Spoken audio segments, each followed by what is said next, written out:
Hello जी, नमस्कार। स्वागत है आप सभी का इतिहास के 30 महत्वपूर्ण प्रश्नों पर। चलिए पहले आप ये बता दीजिए कि कैसे हैं आप। मस्त है ना? हाँ सर, मस्त रहना है, स्वस्थ रहना है। आपको पता होगा कि समय किसी को महान या सफल नहीं बनाती है दोस्तों, बल्कि समय का सदुपयोग ही आपको महान और सफल बना सकती है। तो इसलिए आपको क्या करना है? समय का सदुपयोग करना है, दुरुपयोग बिल्कुल भी नहीं। क्योंकि आपको पता है समय का सदुपयोग करने से आप महान बनेंगे और दुरुपयोग करने से आप बर्बाद हो जाएंगे। चलिए दोस्तों, आपको अपने एग्जाम की चिंता है, बोर्ड एग्जाम नज़दीक आ रहा है, तो इसलिए है ना, इसलिए दोस्तों हमने क्या किया, इतिहास के तीनों भाग से 30 महत्वपूर्ण प्रश्न लेकर आया हूं। कितना? 30 महत्वपूर्ण प्रश्न। लेकिन आपको बता दें हम 30 प्रश्न में आपको 150 से 200 प्रश्न याद करवा देंगे।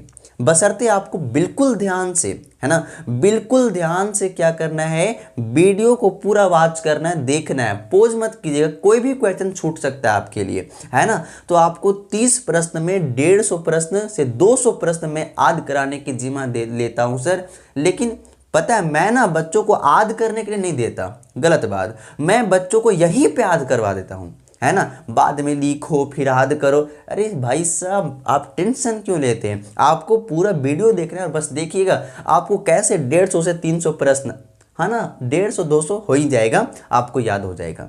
चलिए हम लोग बिना देर के प्रश्न की ओर आते हैं, प्रश्नों पर चर्चा करते हैं सर।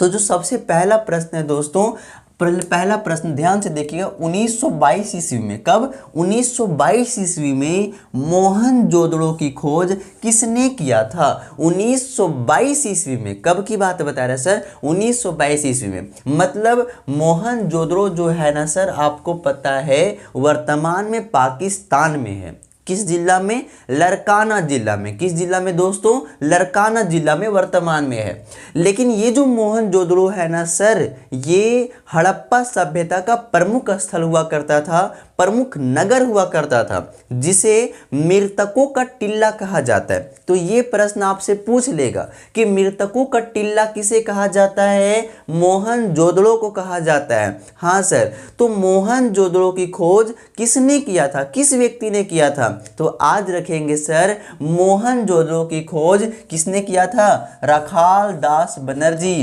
किसने सर? राखाल दास बनर्जी के द्वारा मोहनजोदड़ो की खोज किसके द्वारा की गई थी दोस्तों? राखाल दास बनर्जी के द्वारा। ये मोहनजोदड़ो कहाँ है सर? वर्तमान में पाकिस्तान में है, पाकिस्तान के लरकाना जिला में सर। और एक बात और याद रखेंगे, मोहनजोदड़ो की खोज राखाल दास बनर्जी ने कब किया था? 1922 ईस्वी में।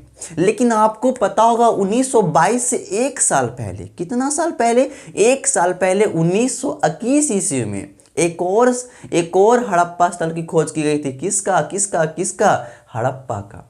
तो अगर आपसे प्रश्न पूछे कि हड़प्पा की खोज कब हुई थी? 1921 में। किसने किया था? दयाराम साहनी ने। देखिए, जिसके पास दया माया नहीं रहेगा वही तो हड़पने का काम करेगा, है ना। तो आपको याद रखना है कि दयाराम साहनी के द्वारा हड़प्पा नामक स्थल की खोज की गई थी, हड़प्पा सभ्यता की खोज की गई थी। कब? 1921 ईस्वी में। लेकिन 1922 ईस्वी में, कब सर? एक साल बाद 1922 ईस्वी में। तो 1922 ईस्वी में राखाल दास बनर्जी के द्वारा मोहनजोदड़ो की खोज की गई थी। जो मोहनजोदड़ो जिसे मृतकों का टिल्ला कहा जाता है, और ये स्थल वर्तमान में कहाँ है? पाकिस्तान में है। किस जिला में है? लरकाना जिला में है। किस नदी के किनारे है? सिंधु नदी के किनारे इसका विकास हुआ था सर। किस नदी के किनारे? सिंधु नदी के किनारे। चलिए, तो मृतकों का टिल्ला इसी को कहा जाता है। एक और महत्वपूर्ण प्रश्न याद रखेंगे यहां से सर, पूछ लेगा ना, विरहत स्नानागार। स्नानागार मतलब जो नहाने वाला स्थल था। तो विरहत स्नानागार का प्रमाण कहां से मिला है? मोहनजोदड़ो से ही मिला है। तो विरहत स्नानागार का प्रमाण मोहनजोदड़ो से मिला है। इसकी खोज 1922 ईस्वी में किसने किया था? राखाल दास बनर्जी ने किया था। आइए दूसरा प्रश्न पर आधुआ ना। देखिए, मैंने एक प्रश्न में कितनी सारी बातें आपको बता दी। चलिए दूसरा प्रश्न पर आते हैं सर। इंडिका की रचना किसने की थी? इंडिका इंडिका नामक पुस्तक की रचना किसने की थी? पहले नाम सुन लो आप। नाम जो है ना सर इसके रचयिता मेगास्थनीज। कौन है सर? मेगास्थनीज। किसने की थी? मेगास्थनीज ने। याद रखेंगे दोस्तों, इंडिका की रचना मेगास्थनीज ने की थी। तो ये मेगास्थनीज कौन है? कभी कभी 2 नंबर में पूछ लेता है कि मेगास्थनीज कौन था। तो आपको पता होना चाहिए दोस्तों, ये यूनान का रहने वाला था। कहाँ का रहने वाला था दोस्तों? यूनान का रहने वाला था। और सेल्यूकस निकेटर का राजदूत बनकर वो चंद्रगुप्त मौर्य के दरबार में आया था। और जब चंद्रगुप्त मौर्य के दरबार में आया तो उसने जब तक रहा इंडिया में, जब तक रहा भारत में, तो जो कुछ भी देखा है ना, जो कुछ भी देखा सर उसे उसने अपनी किताब में लिखा है ना। और उसके पुस्तक को क्या नाम दिया गया है? इंडिका। क्या नाम दिया गया है दोस्तों? इंडिका। तो इस इंडिका की रचना करने वाला व्यक्ति कौन था? मेगास्थनीज। कहाँ का रहने वाला था? यूनान का। किसका राजदूत था? सेल्यूकस निकेटर का। किसके दरबार में आया था? तो याद रखेंगे, चंद्रगुप्त मौर्य के दरबार में आया था। किसके दरबार में आया था? चंद्रगुप्त मौर्य के दरबार में। ये प्रश्न आपसे पूछ सकता है कि मेगास्थनीज किसके दरबार में आया था? चंद्रगुप्त मौर्य के दरबार में आया था। कहाँ का रहने वाला है? यूनान का रहने वाला है। ठीक है दोस्तों, तो याद रखेंगे इंडिका की रचना करने वाला व्यक्ति कौन है? मेगास्थनीज। कौन है? मेगास्थनीज। चलिए आते तीसरा प्रश्न में। तीसरा प्रश्न है दोस्तों, पुराणों की संख्या कितनी? कुरान की बात नहीं करें। कुरान का संबंध इस्लाम धर्म से है। और पुराण जी हाँ दोस्तों, तो पुराणों का संबंध जो है वो सनातन धर्म से, हिंदू धर्म से। तो पुराणों की संख्या कितनी है? याद रखेंगे सर, पुराणों की संख्या 18 है। कितनी है? पुराणों की संख्या 18 है। पुराणों की संख्या कितनी है सर? 18 है। कितने पुराण है? 18 पुराण है। चलिए चौथा नंबर प्रश्न पर आते हैं सर। जैन धर्म के प्रथम तीर्थंकर का क्या नाम है? कौन थे? बहुत महत्वपूर्ण प्रश्न, बहुत महत्वपूर्ण प्रश्न। जैन धर्म की प्रथम तीर्थंकर, पहले गुरु कौन थे? तो याद रखेंगे दोस्तों, पहले गुरु थे ऋषभदेव, है ना दोस्तों। कौन थे? ऋषभदेव। कौन थे सर? जैन धर्म के पहले गुरु, प्रथम तीर्थंकर कौन थे? ऋषभदेव। लेकिन आपसे प्रश्न पूछे, कभी कभी पूछ लेता है, मतलब इसमें ना प्रथम तीर्थंकर महत्वपूर्ण है, 23वें तीर्थंकर महत्वपूर्ण है और 24वें तीर्थंकर महत्वपूर्ण है। मतलब कुल कितने तीर्थंकर हुए थे पता है सर? आपको पता होना चाहिए, कुल 24 तीर्थंकर हुए थे। कितने? कुल 24 तीर्थंकर हुए हैं, है ना। जिसमें से आपसे कभी कभी पहला तीर्थंकर पूछ लेगा, तो पहले कौन है? ऋषभदेव। कौन है? ऋषभदेव। लेकिन 23वें तीर्थंकर कौन है सर? तो आपको पता होना चाहिए, जो 23वें है ना सर, जो 23वें तीर्थंकर हैं वो पार्श्वनाथ हैं। कौन है सर? पार्श्वनाथ, है ना। पार्श्वनाथ जो है वो जैन धर्म के 23वें तीर्थंकर है। जैन धर्म के 23वें तीर्थंकर हैं। और आपसे पूछ लेगा कि जैन धर्म के 24वें और अंतिम, 24वां जो अंतिम है वो कौन है दोस्तों? याद रखेंगे, महावीर स्वामी। कौन है दोस्तों? महावीर स्वामी। जी हाँ दोस्तों, तो महावीर स्वामी जो है वो जैन धर्म के 24वें और अंतिम तीर्थंकर है ना। और जो 23वें तीर्थंकर है वो पार्श्वनाथ है। और जो पहले तीर्थंकर हैं वो ऋषभदेव। आप कंफ्यूजन में होते होंगे कभी कभी कि जैन धर्म के संस्थापक किसे माना जाता है। तो संस्थापक वाला प्रश्न ना नहीं पूछेगा, क्योंकि जैन धर्म का मूल रूप से विकास ना, है ना, मूल रूप से विकास महावीर स्वामी के गुरु बनने के बाद ही हुआ था। उससे पहले 23 तीर्थंकर हुए हैं, ये सत्य है ना। महावीर स्वामी से पहले कितने तीर्थंकर हो चुके हैं? 23। कितने? 23। तो 23 तीर्थंकर हुए, लेकिन उन महावीर स्वामी के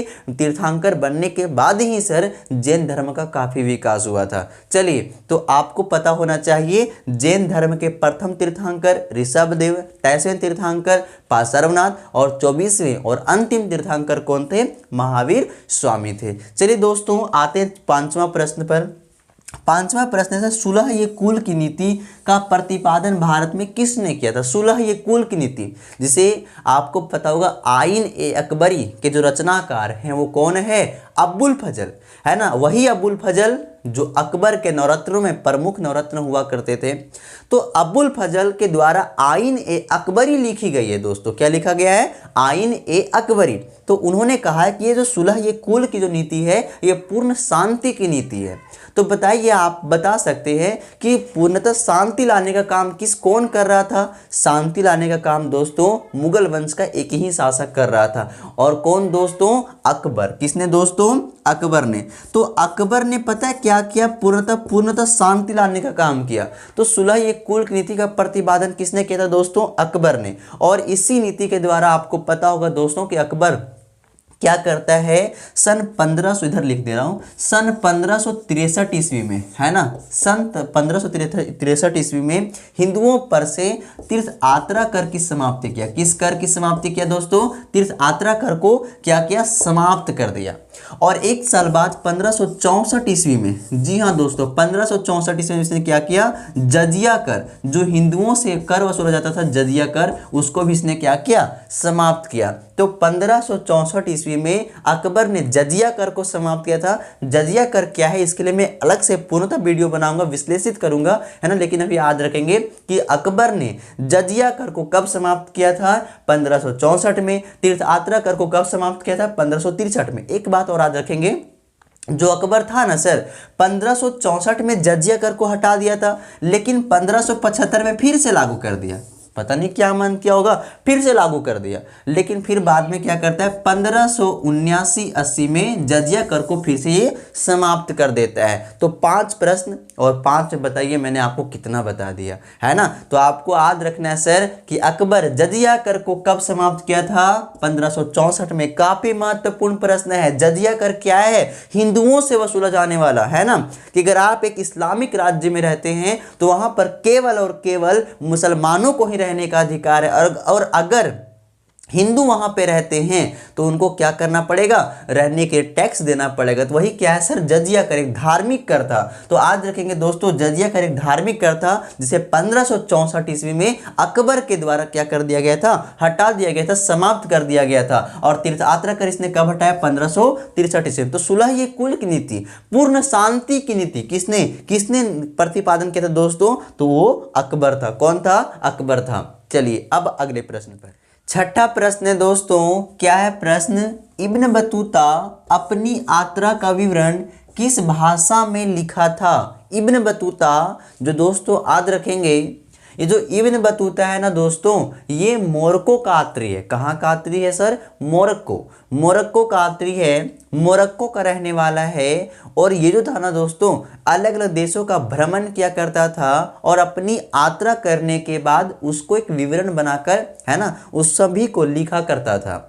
तो आपसे प्रश्न पूछ लिया दोस्तों, इब्न बतूता अपनी यात्रा का विवरण किस भाषा में लिखा था? तो दोस्तों याद रखेंगे, ये कहाँ का यात्री है?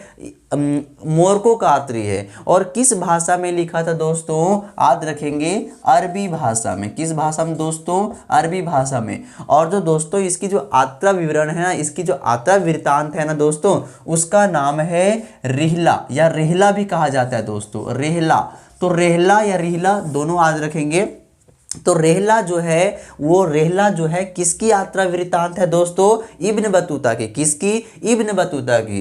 ये कहाँ का रहने वाला है दोस्तों? मोरक्को का यात्री है। कहाँ का यात्री है? मोरक्को का रहने वाला है। और किस भाषा में रेहला लिखा था दोस्तों? अरबी भाषा में। एक बात और याद रखेंगे, आपसे ऐसे भी प्रश्न घुमा दिया जा सकता है कि इब्न बतूता किसके शासन काल में भारत आया था? मतलब भारत में उस समय किसका शासन चल रहा था? तो याद रखेंगे सर, मोहम्मद बिन तुगलक। जी हाँ सर, जब ये उसके दरबार में आया था ना मोहम्मद बिन तुगलक के, तो इससे बड़ा प्रसन्न हुआ इब्न बतूता से, और फिर इसको उसने क्या किया था? अपना काजी बना दिया था, काजी नियुक्त किया था। तो इब्न बतूता जो है दोस्तों मोरक्को का रहने वाला है। ये दिल्ली सल्तनत के जो मोहम्मद बिन तुगलक है उनके शासनकाल में भारत आया था। और फिर दोस्तों इसने अरबी भाषा में अपनी यात्रा वृत्तांत रेहला लिखी है ना दोस्तों। चलिए आते हैं 7वां प्रश्न पर। 7वां प्रश्न दोस्तों, पानीपत का द्वितीय युद्ध कब हुआ था? दूसरा युद्ध दोस्तों, पहला युद्ध, दूसरा युद्ध और तीसरा युद्ध। पानीपत जो है ना दोस्तों हरियाणा में, वर्तमान में कहां पर है, तो हरियाणा में है। तो पानीपत पर 3 प्रमुख युद्ध लड़ा गया है, जिसमें प्रथम, द्वितीय और तृतीय। तो आपको पता होगा दोस्तों जो पानीपत का पहला युद्ध था वो 1526 ईस्वी में हुआ था। कब हुआ था, 1526 ईस्वी में। किसके किसके बीच में, अकबर और इब्राहिम लोदी के बीच। जिसने अकबर ने क्या किया था दोस्तों, इब्राहिम लोदी को हरा करके भारत में मुगल वंश की नींव रखी थी, मुगल वंश की स्थापना किया था। तो दोस्तों आपसे यहाँ पे पूछा है पानीपत का दूसरा युद्ध कब हुआ था, तो याद रखेंगे दोस्तों 1556 ईस्वी में। कब हुआ था, 1556 ईस्वी में। और किसके शासनकाल में दोस्तों, तो अकबर के शासनकाल में। इस समय अकबर ना सर याद रखेंगे मात्र 13 वर्ष का ही था। कितना वर्ष का था सर, 13 वर्ष का। तो 13 वर्ष में राजगद्दी पर बैठा था, और राजगद्दी पर बैठने के साथ है ना हेमू उस पर आक्रमण किया था।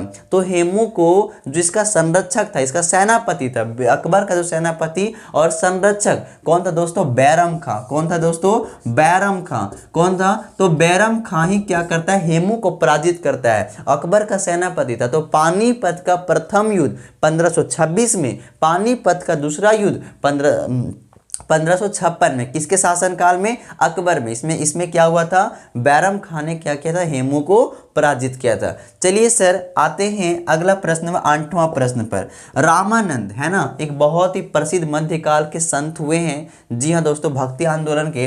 तो रामादास के शिष्य कौन थे, सॉरी रामादास नहीं सर, रामानंद। तो रामानंद के शिष्य कौन थे दोस्तों, इसके लिए ना ऑप्शन दे रखा है, और ये काफी महत्वपूर्ण प्रश्न पूछ लेता है ना। प्रश्न है दोस्तों ऑप्शन ये, क्या रैदास थे रामानंद के शिष्य, क्या कबीरदास थे, या धन्ना और पीपा थे, या फिर इनमें से सभी। तो दोस्तों आप ना कभी कभी इस बात को ध्यान रखेंगे, जब ऑप्शन में सभी रहता है ना तो आप इसमें 99% चांस होता है सर कि इनमें से सभी ही होगा, है ना। तो कभी कभी अगर सभी लिखा हुआ तो वहां पे आंख बंद करके नहीं, आंख खोल करके आप क्या कर दोगे, सभी में टिक लगा देंगे। चलिए दोस्तों, तो आपको पता होगा रामानंद के शिष्य रैदास भी हैं, कबीरदास भी है, धन्ना और पीपा भी है, और सभी मतलब इनमें से क्या होगा, सभी होगा। आते हैं अगला प्रश्न पर। प्रश्न दोस्तों 9वां और बहुत VVI है, इसको मैं VVI लगा दे रहा हूं, है ना, काफी महत्वपूर्ण है।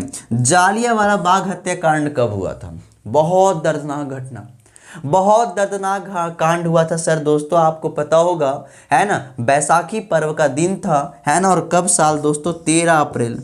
कौन सा दोस्तों, 13 अप्रैल, अप्रैल का महीना 13वां दिन, और 1919 का साल दोस्तों, है ना। भारतीय इतिहास की सबसे दर्दनाक घटना, भारतीय इतिहास की सबसे दर्दनाक कांड अगर कभी हुआ है तो वो जालियांवाला बाग हत्याकांड है दोस्तों। और कब हुआ है, 13 अप्रैल 1919 को। ये जो जालियांवाला बाग है दोस्तों, आपको पता होगा पंजाब के अमृतसर, है ना, अमृतसर के एक गांव है ना, उसी गांव में 13 अप्रैल 1919 को जालियांवाला बाग हत्याकांड हुआ था। आपसे ना जालियांवाला बाग हत्याकांड पर टिप्पणी लिखने के लिए पूछ सकता है 3 नंबर में, तो उसके लिए मैं अलग से वीडियो बनाकर लाऊंगा और काफी विस्तार से आपको बताएंगे जालियांवाला बाग हत्याकांड के बारे में। जी हाँ दोस्तों, बस अभी इतना ही याद रख लीजिए। लेकिन इसमें गोली कौन चलाया था दोस्तों, गोली चलाने का आदेश किसने दिया था, जनरल डायर ने। जनरल डायर गोली चलाने का आदेश दिया था, और 13 अप्रैल 1919 को जालियांवाला बाग हत्याकांड हुई थी दोस्तों। तो याद रखेंगे बैसाखी पर्व के दिन 13 अप्रैल 1919 को जालियांवाला बाग हत्याकांड हुआ था। जालियांवाला बाग कहाँ है सर, तो याद रखेंगे पंजाब के अमृतसर में। कहाँ सर, पंजाब के अमृतसर में। आइए आते हैं 10वां प्रश्न। 10वां दोस्तों, संथाल विद्रोह के प्रमुख नेता कौन थे। संथाल विद्रोह आप सभी को पता होगा, संथाल विद्रोह कब हुआ है, संथाल विद्रोह दोस्तों 1855-56 में दोस्तों। जी हाँ दोस्तों, 1855-56 में संथाल विद्रोह लड़ा गया था, जो काफी महत्वपूर्ण है। किनके लिए, आदिवासियों के लिए। तो आदिवासियों का एक काफी महत्वपूर्ण विद्रोह हुआ था अंग्रेजों के खिलाफ। तो संथाल विद्रोह के जो प्रमुख नेता कौन थे, जब ये आंदोलन हुआ था 1855-56 में, तो इसके प्रमुख नेता लीडरशिप कौन कर रहे थे, तो आपको पता होगा इसमें 4 भाई थे, सिद्धू, कानू, चांद भैरव। लेकिन जो प्रमुख नेता थे दोस्तों, आज देखेंगे सिद्धू और कानू दोस्तों। तो कौन कौन थे दोस्तों, सिद्धू, है ना दोस्तों, सिद्धू और कान्हू सर। तो इसके प्रमुख नेता कौन थे सर, सिद्धू और कान्हू। तो संथाल विद्रोह कब हुआ था, 1855 और 56 में। जी हाँ दोस्तों, संथाल विद्रोह कब हुआ था, 1855 और 56 में। और इसके प्रमुख नेता कौन थे? सिद्धू और कान्हू। कौन थे? सिद्धू और कान्हू। संथाल विद्रोह के प्रमुख नेता कौन थे? सिद्धू और कान्हू। चलिए दोस्तों आते हैं अगले प्रश्न पर। 11वां प्रश्न है दोस्तों, क्या है? 1939 में फॉरवर्ड ब्लॉक की स्थापना किसने की थी? 1939 में फॉरवर्ड ब्लॉक की स्थापना किसने की थी? तो दोस्तों याद रखेंगे, इसका आंसर है दोस्तों नेताजी सुभाष चंद्र बोस। जी हाँ सर, नेताजी जो हमारे नेताजी हैं, हमारे देश के आन बान शान हैं, हमारे देश के एक सच्चे और रियल हीरो हैं, हमारे देश के एक सच्चे देशभक्त हैं दोस्तों। वही नेताजी के द्वारा कांग्रेस पार्टी के अंदर ही, भारतीय राष्ट्रीय कांग्रेस पार्टी के अंदर ही दोस्तों नेताजी सुभाष चंद्र बोस के द्वारा सन 1939 ईस्वी में, कब दोस्तों? 1939 ईस्वी में। तो 1939 ईस्वी में भारतीय राष्ट्रीय कांग्रेस पार्टी के अंदर ही नेताजी सुभाष चंद्र बोस के द्वारा फॉरवर्ड ब्लॉक की स्थापना की गई थी। दोस्तों आपको पता होगा कि नेताजी जो थे उन्होंने देश को आज़ाद करने के लिए, भारत की मातृभूमि की आज़ादी के लिए अपने देश को भी छोड़ दिए, है ना। और जब मौत भी हुई तो देखिए कितनी दुर्भाग्य की बात है कि इनको देश की मिट्टी भी नसीब ना हो सकी, देश की भूमि भी नसीब ना हो सकी। तो ऐसे थे हमारे नेताजी सुभाष चंद्र बोस, जिन्होंने देश की आज़ादी के लिए अपने माँ बाप, अपने घर परिवार, अपने देश, अपनी मातृभूमि सबको छोड़ दिए सर। तो वो रियल हीरो हैं सर, नेताजी सुभाष चंद्र बोस। तो अगर आपसे कोई पूछे कि आपके सच्चे हीरो कौन है, तो बस सर आंख बंद करके और दिल से याद कर लेना सर, कौन? नेताजी सुभाष चंद्र बोस। तो ये देश के सच्चे हीरो हैं सर, और इन्हीं के द्वारा 1939 में फॉरवर्ड ब्लॉक की स्थापना किया गया था। आपको पता होगा इन्होंने दिल्ली चलो का नारा दिया था। तो आपसे प्रश्न पूछ लेगा कि दिल्ली चलो का नारा किसने दिया था? तो नेताजी सुभाष चंद्र बोस के द्वारा। और एक और नारा दिया गया था, तुम मुझे खून दो मैं तुम्हें आज़ादी दूंगा। तुम मुझे खून दो मैं तुम्हें आज़ादी दूंगा का नारा किसने दिया था? नेताजी सुभाष चंद्र बोस ने। चलिए दोस्तों 12वां प्रश्न है सर, बुद्ध के बचपन का क्या नाम था? जो गौतम बुद्ध थे ना, तो उनके बचपन का क्या नाम था? तो याद रखेंगे सर, सिद्धार्थ। क्या नाम था? सिद्धार्थ। सिद्धार्थ नाम था सर बुद्ध के बचपन का नाम। लेकिन यही सिद्धार्थ नाम महावीर स्वामी के पिता का भी नाम है। तो महावीर स्वामी के पिताजी का क्या नाम है? राजा सिद्धार्थ। लेकिन गौतम बुद्ध के बचपन का भी क्या नाम था दोस्तों? सिद्धार्थ। क्या नाम था? सिद्धार्थ नाम था। और आपको पता होगा कि गौतम बुद्ध का जन्म दोस्त कहाँ पे हुआ था? तो आपको पता होगा नेपाल में। किस देश में सर? नेपाल में। नेपाल के कपिलवस्तु के निकट लुम्बिनी में। कहाँ हुआ था सर? लुम्बिनी में। कहाँ पर? लुम्बिनी में। लुम्बिनी किस देश में पड़ता है सर? नेपाल में। तो आपसे ऐसे भी प्रश्न पूछ लेगा कि गौतम बुद्ध का जन्म किस देश में हुआ था, और ऑप्शन ये में रहेगा भारत। तो आप गलती से भी भारत टिक मत लगा देना। हाँ, भारत में उन्होंने ज्ञान पाया, अच्छी बात है, लेकिन उनका वास्तविक जन्म दोस्तों, है ना, उनका जन्म किस देश में हुआ है दोस्तों? नेपाल में। कहाँ पर? नेपाल के कपिलवस्तु के निकट लुम्बिनी में। और कब हुआ था सर? तो याद रखेंगे 563 ईसा पूर्व में दोस्तों, है ना। 563 ईसा पूर्व में हुआ था गौतम बुद्ध का जन्म। कहाँ पे दोस्तों? नेपाल के निकट, नेपाल में कपिलवस्तु के निकट लुम्बिनी में दोस्तों। तो गौतम बुद्ध जो थे उनके बचपन का नाम सिद्धार्थ था। उनका जन्म नेपाल देश में हुआ। कब हुआ है सर? 563, बारह बोला जा रहा है ना। 563 ईसा पूर्व में हुआ था। कब हुआ था सर? 563 ईसा पूर्व में हुआ था। चलिए आते हैं 13वां नंबर प्रश्न पर। 13वां नंबर प्रश्न दोस्तों, बंगाल का विभाजन कब हुआ था? बंगाल जो है दोस्तों, आप सभी को पता होगा कि उसको बांट दिया गया था। क्यों? क्योंकि वहां पे राष्ट्रीय चेतना बहुत अधिक थी, है ना। लोग अंग्रेज का विद्रोह ज्यादा कर रहे थे। तो हिंदू और मुसलमानों में फूट डालने के लिए, हिंदू और मुसलमानों को बांटने के लिए ऐसा काम किया गया था। और कब किया गया था दोस्तों? याद रखेंगे 16 अक्टूबर। कब किया गया था दोस्तों? 16 अक्टूबर 1905 को। तो 16 अक्टूबर 1905 को बंगाल का विभाजन किया गया था। किसके द्वारा दोस्तों? तो याद रखेंगे लॉर्ड कर्जन के द्वारा। लॉर्ड कर्जन, उस समय वायसराय कौन थे? लॉर्ड कर्जन थे। तो लॉर्ड कर्जन के द्वारा 16 अक्टूबर 1905 को बंगाल का विभाजन कर दिया गया था, है ना। और पूर्वी बंगाल और पश्चिमी बंगाल में बंगाल को बांट दिया गया था। इस दिन ना दोस्तों जब बंगाल का विभाजन किया गया था तो पूरे बंगाल के लोग काफी दुखी थे, काफी दुखी हुए। और दुखी होकर उन्होंने क्या किया पता है दोस्तों? याद रखेंगे शोक दिवस मनाए थे।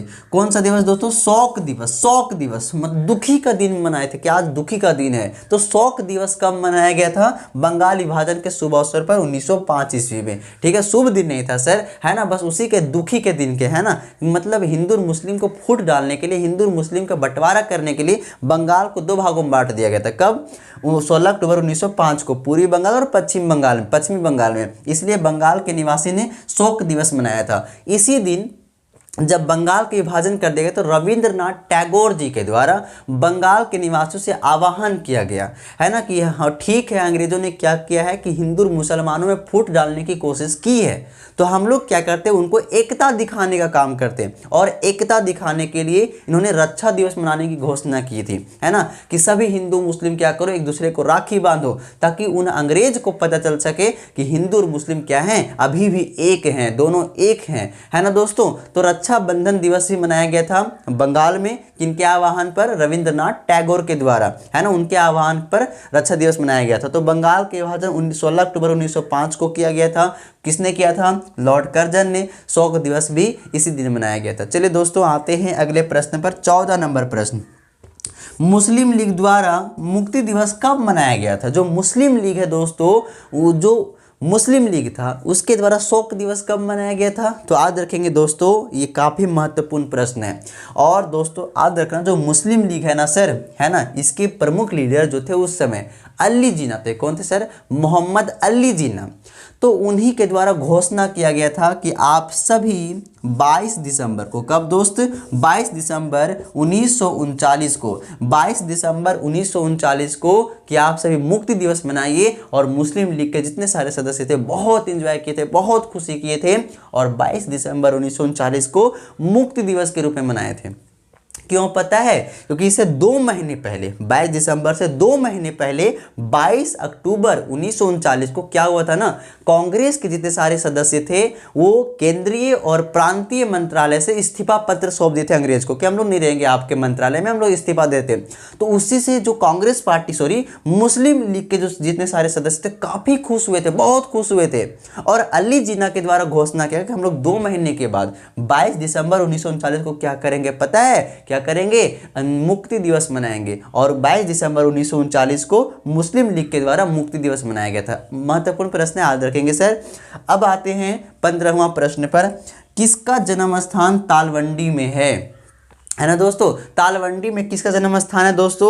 तो याद रखेंगे गुरु नानक के। किनके दोस्तों? गुरु नानक का। जी हाँ दोस्तों, गुरु नानक का, नानक है ना सर, गुरु नानक का जन्म स्थान कहाँ पे दोस्तों? तालवंडी में। कहाँ पर है? तालवंडी में। चलिए आते हैं अगले प्रश्न पर। 16वां प्रश्न है दोस्तों, क्या है? विजयनगर की स्थापना किसने किया था? दोस्तों जी, विजयनगर साम्राज्य है, इसकी स्थापना किसने किया था? तो दोस्तों याद रखेंगे 2 भाई हैं जिनका नाम है हरिहर और बुक्का। तो हरिहर और बुक्का नामक 2 भाइयों ने सर सन 1336 ईस्वी में, कब सर? सन 1336 ईस्वी में। तो सन 1336 ईस्वी में हरिहर और बुक्का नामक 2 भाइयों ने विजयनगर साम्राज्य की स्थापना किए थे। और दोस्तों याद रखेंगे इन्होंने संगम वंश है दोस्तों, उन्हीं की स्थापना किया था। तो संगम वंश के संस्थापक कौन है? हरिहर और बुक्का। विजयनगर साम्राज्य की स्थापना किसने किया था? हरिहर और बुक्का नामक 2 भाइयों ने। कब किया था दोस्तों? 1336 ईस्वी में।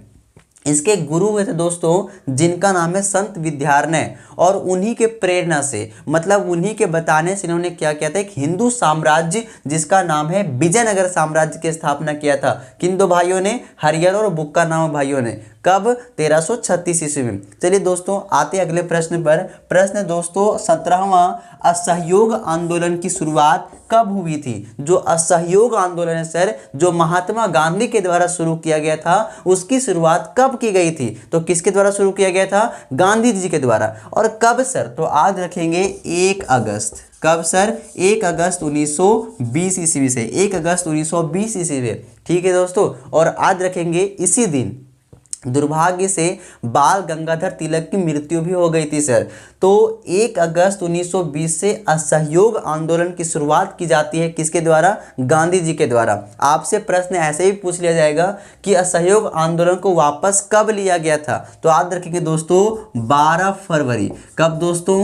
12 फरवरी 1922 को, 12 फरवरी 1922 को वापस ले लिया गया था। और क्यों? तो चोरी चोरा कांड के कारण दोस्तों। और चोरी चोरा कांड कब हुआ था? तो आपको पता होगा दोस्तों 4 फरवरी 1922 को। तो चोरी चोरा वाली घटना हुई थी 4 फरवरी 1922 को, जिसके कारण अहिंसा के पुजारी काफी नाराज हुए थे और उन्होंने 22 फरवरी 1922 को क्या किया था? असहयोग आंदोलन को वापस ले लिया था।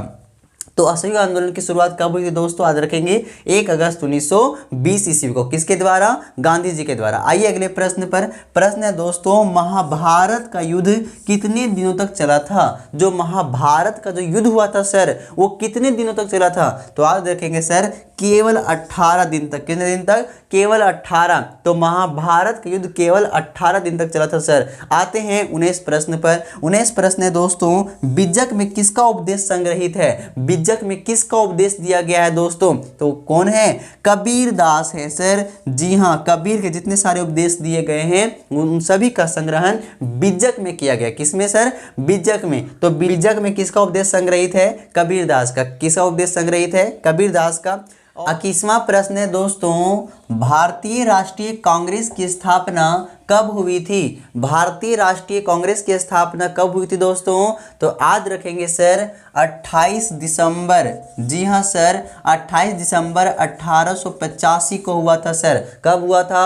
28 दिसंबर 1885 को। इसके संस्थापक कौन थे सर? तो याद रखेंगे A.O. ह्यूम, है ना दोस्तों। और इसकी जो स्थापना हुई थी दोस्तों, याद रखेंगे गोकुल दास तेजपाल संस्कृत कॉलेज में हुआ था। और ये जो कॉलेज है सर बम्बई में, कहाँ पे सर? वर्तमान मुंबई कहा जाता है ना। तो मुंबई के गोकुल दास तेजपाल संस्कृत कॉलेज में भारतीय राष्ट्रीय कांग्रेस की स्थापना 28 दिसंबर 1885 को हुआ था। और किसके द्वारा? A.O. ह्यूम के द्वारा, जो कि एक अंग्रेज थे। किनके द्वारा? A.O. ह्यूम के द्वारा दोस्तों। और एक बात और याद रखेंगे दोस्तों, भारतीय राष्ट्रीय कांग्रेस है दोस्तों, इसका प्रथम अध्यक्ष कौन थे? तो व्योमेश चंद्र बनर्जी। कौन थे दोस्तों? व्योमेश चंद्र बनर्जी इसके प्रथम अध्यक्ष हुए हैं। तो दोस्तों याद रखेंगे भारतीय राष्ट्रीय कांग्रेस पार्टी की स्थापना 28 दिसंबर कब? 28 दिसंबर 1885 में हुआ था। और कहाँ हुआ था? गोकुल दास तेजपाल संस्कृत कॉलेज में। इसके प्रथम अध्यक्ष कौन थे? व्योमेश चंद्र बनर्जी। किसके द्वारा किया गया था इसकी स्थापना दोस्तों? A.O. ह्यूम के द्वारा। चलिए आते हैं दोस्तों अगले प्रश्न पर। संथाल विद्रोह कब हुआ था? 22वां प्रश्न दोस्तों, संथाल विद्रोह कब हुआ था? मैंने पीछे ही अभी बताया है दोस्तों, इसका आंसर मैंने पीछे बताया है। संथाल विद्रोह के प्रमुख नेता कौन थे? तो जरा बताइए तो आप फटाफट कमेंट करके कि संथाल विद्रोह कौन थे। तो ये प्रश्न मैं आपके लिए छोड़ रहा हूं सर। अपना नाम लिखे, प्रश्न संख्या लिखे और प्रश्न का जवाब दीजिए कि संथाल विद्रोह कब हुआ था। संथाल विद्रोह कब हुआ था? फटाफट बता दीजिए सर। अपना नाम लिखना नहीं भूलिएगा सर, अपना नाम जरूर लिखिएगा। आते हैं 23वां प्रश्न पर सर। 23वां प्रश्न है दोस्तों, मुस्लिम लीग की स्थापना कब हुई थी? मुस्लिम लीग सर, है ना, जिन्होंने भारत के विभाजन में महत्वपूर्ण भूमिका निभाया, है ना। तो मुस्लिम लीग की स्थापना सर याद रखेंगे सर 30 दिसंबर 1906 को हुआ था, बंगाल विभाजन के अगले साल। तो 30 दिसंबर 1906 ईस्वी को मुस्लिम लीग की स्थापना किया गया था सर। याद रखेंगे मुस्लिम लीग की स्थापना कब की गई थी? 30 दिसंबर 1906 को। मुस्लिम लीग की स्थापना कब की गई थी? 30 दिसंबर 1906 को। आते हैं सर प्रश्न 24वां नंबर है, हड़प्पा सभ्यता किस युग की सभ्यता है? जो सिंधु घाटी की सभ्यता है सर, वो किस युग की सभ्यता है? ऑप्शन ध्यान से सुन लीजिएगा। ऑप्शन है ताम्र युग, लोह युग, कांस्य युग या इनमें से कोई नहीं। तो याद रखेंगे दोस्तों, जो हड़प्पा सभ्यता के लोग हैं वो लोहे का तो प्रयोग नहीं करते थे, है ना दोस्तों। वो किस युग के थे? वो कांस्य युग, है ना। तांबा और धातु को मिलाकर वो कांसे बनाने की प्रक्रिया सीख चुके थे और कांसे का प्रयोग करते थे, इसलिए उनके युग को क्या कहा जाता है दोस्तों? कांस्य युग कहा जाता है। क्या कहा जाता है? कांस्य युग कहा जाता है। तो हड़प्पा सभ्यता की, है ना, जो हड़प्पा सभ्यता है दोस्तों, वो किस युग की सभ्यता है? कांस्य युग की सभ्यता है। किस युग की? कांस्य युग की सभ्यता है दोस्तों। और कांसे की बनी नर्तकी की मूर्ति भी मिली है ना। क्या आप बता सकते हैं कि कांसे की बनी नर्तकी की मूर्ति हड़प्पा सभ्यता के किस स्थल से मिला है? कमेंट करके बताइए तो जरा। जी हाँ दोस्तों, अब आते हैं 25 नंबर प्रश्न पर। 25वां प्रश्न है दोस्तों, प्रथम मुगल शासक कौन है? कितना आसान प्रश्न, बहुत आसान। मतलब मुगल वंश की स्थापना किसने किया था? मुगल वंश का प्रथम शासक कौन है? ऑप्शन है दोस्तों Akbar, option B Babar, option C Humayun और डी जहांगीर। कितना आसान प्रश्न है, और इतना आसान प्रश्न का जवाब अगर आप नहीं दोगे तो कौन देगा? इसलिए आपको देना है ना दोस्तों। और 25 नंबर का प्रश्न का आंसर फटाफट बताइए। Option A Akbar, option B Babar, option C Humayun, option D Jahangir. इन चारों में से कौन मुगल वंश का पहला शासक है, अर्थात मुगल वंश का संस्थापक है? चलिए अगला प्रश्न। 26वां प्रश्न दोस्तों, प्रश्न क्या है? गुप्त राजवंश के किस शासक को भारत का नेपोलियन कहा जाता है? तो दोस्तों याद रखेंगे, भारत का नेपोलियन किसे कहा जाता है? सर याद रखेंगे, समुद्रगुप्त को। किसे कहा जाता है सर? समुद्रगुप्त को कहा जाता है। जी हाँ सर, समुद्रगुप्त को विंसेंट स्मिथ ने क्या कहा था? भारत का नेपोलियन कहा था सर। तो भारत का नेपोलियन विंसेंट स्मिथ ने किसे कहा था सर? याद रखेंगे, समुद्रगुप्त को। जी हाँ सर, विंसेंट स्मिथ के द्वारा समुद्रगुप्त को भारत का नेपोलियन कहा गया। अब दोस्तों याद रखेंगे, जो समुद्रगुप्त है ना, इन्हीं के शासन काल को स्वर्ण युग भी कहा जाता है। तो आपसे ऐसे भी प्रश्न पूछ ले सकता है कि प्राचीन काल का स्वर्ण युग किस शासक के शासन काल को कहा जाता है? तो याद रखेंगे, समुद्रगुप्त को। और इन्हीं के एक दरबारी कवि थे जिनका नाम है हरिसेन, है ना दोस्तों। तो हरिसेन के द्वारा प्रयाग प्रशस्ति की रचना की गई थी। तो प्रयाग प्रशस्ति जो इलाहाबाद में है दोस्तों, तो प्रयाग प्रशस्ति की रचना किसने किया था? हरिसेन ने। जी हाँ दोस्तों, किसने किया था? हरिसेन में। किसके शासन काल में? समुद्रगुप्त के शासन काल में। तो उसी समुद्रगुप्त को भारत का नेपोलियन कहा जाता है। और किसने कहा था दोस्तों? विंसेंट स्मिथ ने। किसने कहा था? विंसेंट स्मिथ ने। चलिए दोस्तों आते हैं, 27 नंबर प्रश्न है, अमुक्तमाल्याद की रचना किसने की थी? अमुक्तमाल्याद, जो अमुक्तमाल्याद है, इसकी रचना किसने की थी? तो दोस्तों याद रखेंगे, बहुत महान शासक हैं कृष्ण देव राय। जी हाँ दोस्तों, कृष्ण देव राय, जो कि विजयनगर साम्राज्य के सबसे महान शासक, सबसे महानतम शासक हुए हैं। और इन्हीं कृष्ण देव राय के द्वारा अमुक्तमाल्याद की रचना की गई थी, जो काव्य सर कविता है, महाकाव्य है। और किस भाषा में दोस्तों? याद रखेंगे, तेलुगु भाषा में। तेलुगु भाषा में अमुक्तमाल्याद की रचना की गई थी। किसके द्वारा? तो विजयनगर का सबसे महान शासक कृष्ण देव राय के द्वारा। इस तरीके से प्रश्न पूछा है कि विजयनगर साम्राज्य के सबसे महान शासक कौन थे दोस्तों? तो याद रखेंगे, अमुक्तमाल्याद थे। कौन थे? कृष्ण देव राय थे। और कृष्ण देव राय के द्वारा ही अमुक्तमाल्याद की रचना किया गया था, जो कि कविता है, काव्य है, महाकाव्य दोस्तों। और दोस्तों याद रखेंगे, किस भाषा में लिखा गया है? तो तेलुगु भाषा में। किस भाषा में? तेलुगु भाषा में। चलिए सर आते हैं 28वां प्रश्न, पियादसी किस शासक को कहा जाता है? पियादसी है ना, प्रियदर्शी है ना दोस्तों। पियादसी किसको कहा जाता है दोस्तों? याद रखेंगे, हमारे सम्राट अशोक को। किसे कहा जाता है सर? अशोक को। महान सम्राट अशोक को कहा जाता है दोस्तों, याद रखेंगे। तो पियादसी किसे कहा जाता है? अशोक को। देखिए सर, अशोक के द्वारा अभिलेख लिखवाने की प्रथा शुरुआत किया गया था। तो जो सबसे प्राचीनतम अभिलेख है, अशोक के अभिलेख है। किसके अभिलेख है सर? अशोक के अभिलेख। तो अशोक के अभिलेख को सबसे प्राचीनतम माना जाता है। और अभिलेख लिखवाने की जो प्रथा है ना सर, इसकी शुरुआत अशोक ने किया था। तो जो अशोक के अभिलेख है, इसको पढ़ने की जो सबसे पहली बार जो सफलता मिली थी सर, वो याद रखेंगे, जेम्स प्रिंसेप को। किसको मिली थी सर? जेम्स प्रिंसेप को। ये भी प्रश्न पूछ लेता है कि अशोक के अभिलेख को किस व्यक्ति ने पढ़ा था? जेम्स प्रिंसेप ने। और कब पढ़ा था सर? 1837 ईस्वी में। कब पढ़ा था? 1837 में। और इसी ने पढ़कर बताया था पियादसी, है ना दोस्तों। तो पियादसी किसे कहा जाता है? सम्राट अशोक को। किसे कहा जाता है? सम्राट अशोक को। चलिए सर 29वां प्रश्न क्या है दोस्तों? स्वराज मेरा जन्मसिद्ध अधिकार है का नारा किसने दिया था? स्वराज अधूरा लिखा हुआ है सर। स्वराज मेरा जन्मसिद्ध अधिकार है और मैं इसे लेकर रहूंगा। स्वराज मेरा जन्मसिद्ध अधिकार है और मैं इसे लेकर रहूंगा का नारा किसने दिया था? तो दोस्तों याद रखेंगे, हमारे महान, है ना, उग्र नेता, है ना, जिनके अंदर खून खोलता था सर देश को आज़ाद करा देने के लिए, अंग्रेजों के प्रति खून खोलता था, वो कौन थे सर? याद रखेंगे, बाल गंगाधर तिलक सर, बाल गंगाधर तिलक सर। तो बाल गंगाधर तिलक के द्वारा ही सर, सॉरी तिलक, है ना सर, बाल गंगाधर तिलक के द्वारा ही क्या कहा गया सर? स्वराज मेरा जन्मसिद्ध अधिकार है और मैं इसे लेकर रहूंगा का नारा किसने दिया था? बाल गंगाधर तिलक ने। आइए प्रश्न, आइए सर, तीसवां प्रश्न है, तीसवां प्रश्न और अंतिम प्रश्न सर आज के सेशन का प्रश्न है दोस्तों, भारतीय संविधान सभा के अस्थायी अध्यक्ष, अस्थायी अध्यक्ष लिखा हुआ है सर, अस्थायी अध्यक्ष कौन थे? अस्थायी अध्यक्ष, तो सर याद रखेंगे डॉक्टर राजेंद्र प्रसाद।